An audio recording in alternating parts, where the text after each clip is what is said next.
சதாசிவ தத்துவம் முதற்கொண்டு கிருமிகள் வரையிலும் எல்லாவற்றினிடத்திலும் ஆத்மஸ்வரூபமாகி விளங்கா நின்ற அது பரிச்சின்ன திருஷ்ய தோற்றங்களால் மறைக்கப்பட்டிருக்கின்றது.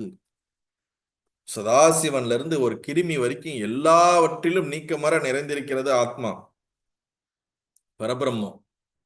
ஆனா இந்த தோற்றங்களினால், விஷய தோற்றங்களினால், திருஷ்ய தோற்றங்களினால் அது அது நமக்கு காணப்படாததாக இருக்கின்றது அப்படிங்கிறாங்க.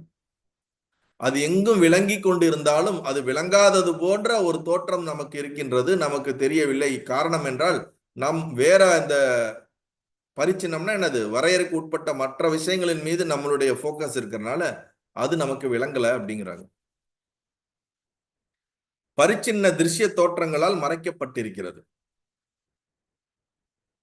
இப்ப நமக்கு இந்த உலக விஷயங்கள், நம்ம உடம்பு, மற்ற விஷயங்கள்லயே நம்ம போக்கஸ் இருக்கிறதுனால அதன் மேல நமக்கு பார்வையே படுறதில்ல. அது என்னன்னே தெரியல. இதுலதான் நம்ம பார்த்துட்டு இருக்கோம். அகக்கண்ணே இல்ல, புறக்கண்ணு மட்டும்தான் இருக்கு. நமக்கு வெளியில தான் கண்ணு ஓடிக்கிட்டு இருக்கே தவிர உள்ளுக்குள்ள புத்தி கொண்டு ஞானக்கண் நமக்கு இல்ல. திருஷ்யங்களின் வடிவு கொண்ட புத்தியினால் மறைக்கப்பட்டு மேகங்களால் மறைக்கப்பட்ட சூரியன் போல் ஆத்மா ஸ்பஷ்டமாக விளங்குவதில்லை. சூரியன் இருக்கிறது, மேகங்கள் அதனை கிராஸ் பண்ணும் போது சூரியனே மறைந்து விடுகிறது. அதனால் சூரியன் உண்மையாலுமே இல்லாமல் போய்விட்டதா என்று கிடையாது. மேகங்கள் மறைத்திருக்கிறது. மேகங்கள் நகர்ந்தால் சூரியனுடைய வெளிச்சமும் சூரியனும் நன்றாக தெரிய போகிறது. அதுபோல இந்த திருஷ்ய விஷயங்கள், இந்த உலக விஷயங்கள், பொருட்கள், உறவு பந்தம், உடைமை பந்தம், எல்லா விதமான பந்தங்களும், எல்லா விதமான நாமரூப வடிவங்களும் இது நம்ம கண்ணை, அறிவு கண்ணை மறைச்சிருக்கிறதுனால நமக்கு ஆத்மா விளங்கல. இதுலதான் நமக்கு வெறி கொண்டு வாழ்க்கையை ஓட்டிக்கிட்டு இருக்கோமே தவிர உள்ள நோக்கி திரும்ப முடியல. அதைத்தான் சொல்றாங்க. புத்தியினிடம் அதன் திருஷ்ய வடிவங்கள் அகன்று விட்டால் மேகமன் அகன்றிய ஆகாயத்தில் சூரியன் தெரிவது போல ஆன்மா விளங்குகிறது.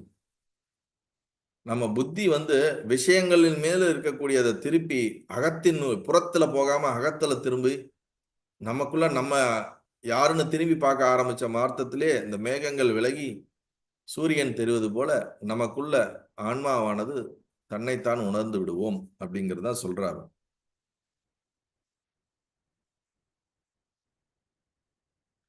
ஏனென்றால் எங்கும் எல்லாவற்றிலும் எப்போதும் அது விளங்கிக் கொண்டே இருக்கின்றது. அது விளங்காத இடமில்லை, அது இல்லாத இடமில்லை, எல்லா இடத்திலும் விளங்கிக் கொண்டே இருக்கின்றது. ஆத்மாவானது புத்தியின் பிரமாண வியாபாரத்திற்கு விஷயம் என்று. புத்திக்கு ஆத்மா ஒரு விஷயம் கிடையாது. இப்ப நம்ம மனசுக்கு ஒரு பொருளை பார்க்கிறோம், நம்மளால அதை எடுத்து அனுபவிக்க முடியுது. அது நம்மளுடைய புத்தியினால கிரகிக்க முடியக்கூடிய ஒரு விஷயமா மாறுது. ஆனா இந்த புத்தியால எல்லாத்தையும் கிரகிக்க முடியுது, ஆத்மாவை கிரகிக்க முடியுமா என்றால், ஆத்மாவை புத்திக்குள்ள அடக்க முடியுமானால் முடியாதுங்கிறத இங்க சொல்றாங்க.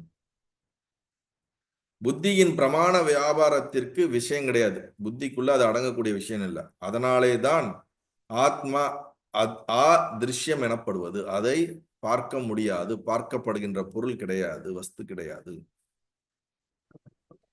நல்லது, ரொம்ப சந்தோஷம்.